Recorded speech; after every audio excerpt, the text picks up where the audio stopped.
So when we left off yesterday, Ribsy was on a board between two stepladders with a gallon of green paint. And Henry and Scooter were there. And I'm just making a prediction that nothing good is about to come out of this. Let's see what happens. Ribsy sat down on the board and looked around the auditorium. "Beat it," said Scooter. "Can't you see I have work to do?" "Here, Ribsy," whispered Henry. "You don't want Miss Rope to see you, do you?" Ribsy liked sitting on the board. "See, I told you he was a dumb dog." Scooter picked up his can of paint and stepped over Ribsy. He set the can down and went on painting treetops. "Come on, Ribsy." He's too dumb to go down the ladder." "He is not. Here, Ribsy." Ribsy stood up and sniffed at the can of paint. "Here, Ribsy, come on down," begged Henry, looking up at his dog. "Come on, you old dog. I'll catch it if Miss Roop sees you." Miss Roop clapped her hands for attention. The music ceased and the tin soldiers stopped falling down. How did that dog get in here?" she demanded. "I don't know," answered Henry. "I guess he just walked in." "Well, take him out." Henry did not move. "Quickly, Henry, we have a lot to do this afternoon." "Well, gee whiz, Miss Roop, I'm trying to take him out, but he won't come down." "I'll carry him down, Miss Roop," offered Scooter. "I don't think he knows how to get down a ladder." Henry glared at Scooter. "No, he's too heavy to carry down a ladder. You might fall," said Miss Roop. Just then, Ribsy sat down to scratch behind his left ear. Thump, thump, thump. His hind leg bumped against a can of paint. The can tipped. Scooter yelled. Ribsy barked. "Henry, look out!" screamed Miss Roop. The can fell over, and green paint poured down over Henry.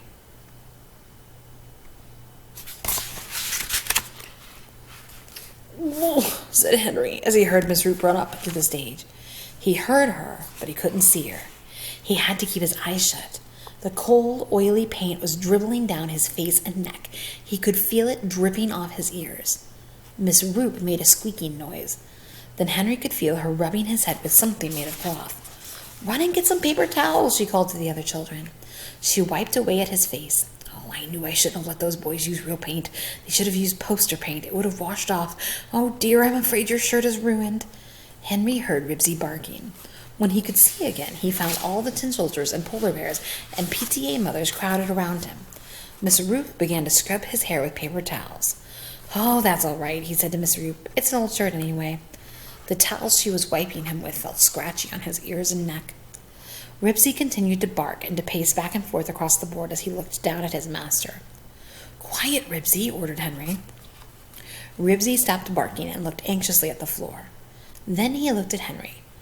Before Henry realized what was happening, Ribsy leaped from the board, sailed over the heads of several tin soldiers and polar bears, and landed on all fours in the puddle of paint. He skidded and sat down. "Ribsy," groaned Henry. Then he said to Scooter, "See, he was smart enough to get down by himself." The dog began to bark and run around Henry. He left a circle of green footprints on the floor of the stage.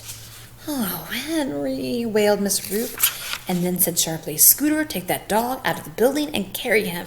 I don't want any green footprints in the halls." "Yes, Miss Roop." Scooter lugged the barking dog away. Mary Jane squirmed through the crowd to look at Henry. "Henry Huggins," she exclaimed. "Wait till your mother sees you. Your hair is green and so is your skin." Beezus laughed. "Henry, your face looks just like a green apple." "Henry, I'm afraid this isn't going to come off for a long time," said Miss Roop. Someone handed Henry a mirror. "Golly," breathed Henry. He stared into the mirror. His hair and eyebrows were pale green. His face was all green at the forehead and streaked with green toward his chin. His ears were green all over. Jeepers! Green ears! He couldn't take his eyes off the mirror. Secretly, he thought he looked fascinating, like a leprechaun in a fairy tale. Now maybe the kids would stop calling him little boy. That gave him an idea. "Miss Roop, I can't be in the operetta when I'm green, can I?" he asked hopefully. Miss Roop sighed. "No, Henry, I guess you can't." She looked at him and then she smiled. "I'll give your part to someone else, and you can play the part of the green elf. Now run along home." The green elf? That was a good part. The green elf turned somersaults and didn't have to say anything. Henry put on his raincoat and beanie and went into the snow. It was deep enough to crunch under his feet. He scooped up a handful and threw it at Ribsy, who was waiting under the fir tree. The snow would be just right for coasting on the 33rd Street hill when his mother and father surprised him with a flexible flyer at Christmas. In the meantime, he would make a snowman on the front lawn. Maybe he would make a whole snow family, even a snow dog. Good old Ribsy. I didn't know how I'd ever get along without you. He took out his handkerchief and wiped green paint from his dog's tail. Then Henry followed a set of big footprints in the snow. He took big steps and carefully put his feet into the marks someone else had made in the snow.